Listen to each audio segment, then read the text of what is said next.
Ayan guys, so dito naman kami pupunta. Sa side po na to ay meron pong mga puno ng saging. Tapos yung puno ng bulak yata to, yung bulak. Ayan. Sa ibabaw is puro mga nyogan.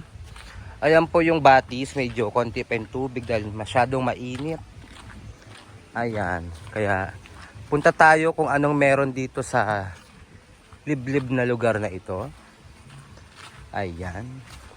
Medyo malilim yung pag maraming puno. Mas maganda pumunta ka sa maraming puno para hindi ka mainitan. Ayun guys, yung mga nyog, ang daming mga buko. Ang sarap manguha. Ayan guys, so. Meron ditong isang malaking gate. Nakapadlock, ewan ko kung bakit. Ito po yung haunted house. Haunted building. And then meron tayo makikita rito mga bamboo trees. Ang lalaki guys. Ang lalaki ng bamboo trees. Pero guys, yung dito, parang walang tubig na siya. Wala siyang water. Ay meron. Meron siyang tubig guys yun. Ayan, doon yung looban. Ayan. Pero pag umakyat, parang nakakatakot ako, maraming ahas. Ayan. Pero ang ganda rito guys, maaliwalas yung place tsaka yung hangin, sarap. Ayan, balik na tayo doon. Baka habulin kami ng anaconda. Ayan guys, oh. Ito yung pinuntahan na, ay. Dito tayo. Ayan, dito kami dadaan. Guys, so may mga puso ng saging. Ayan. Puso ng saging. Pero dito kami dadaan guys. Kasi galing na kami doon kanina. Ayan. Babalik na muna kami sa sa cottage. Para magpahinga muna. Kami nagugutom na. Tapos mamaya-maya po is tatalon na kami sa swimming pool.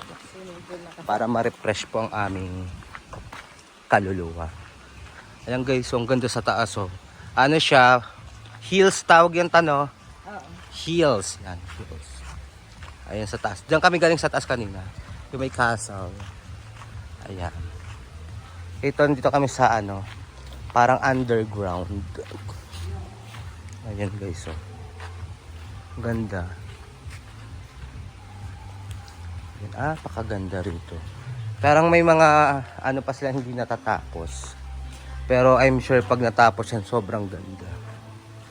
Ayan. Ayan, mini bridge. Ayan, ayan. So perfect, so perfect. Ito pwede pala, may ihawan din pala dito. Yan o, ihawan. Ayan. Parang di yata pinagamit mo na yan. Yun din lang. Pero ang daming tao dito guys. Pag dumami At na. saka take note, nandito po yung mga golden gays. Ang ating mga golden gays, mga dakila nating LGBTQ. Nandito po sila. Ayun po yung cottage namin.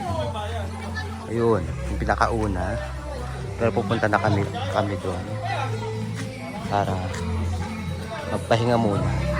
Hinihinga na po mga kabaklaan. Ako lang pala. Ayan guys. Ito ang ganda rito. Konti lang yung tubig niya. Ayan. Ilang gwapo ni Kuya. Ayan po yung cottage namin. Ayan guys, ang ganda. Ito po yung aming cottage. Yan si Tita James na nagpahinga. Ito po ang aming cottage. See you later.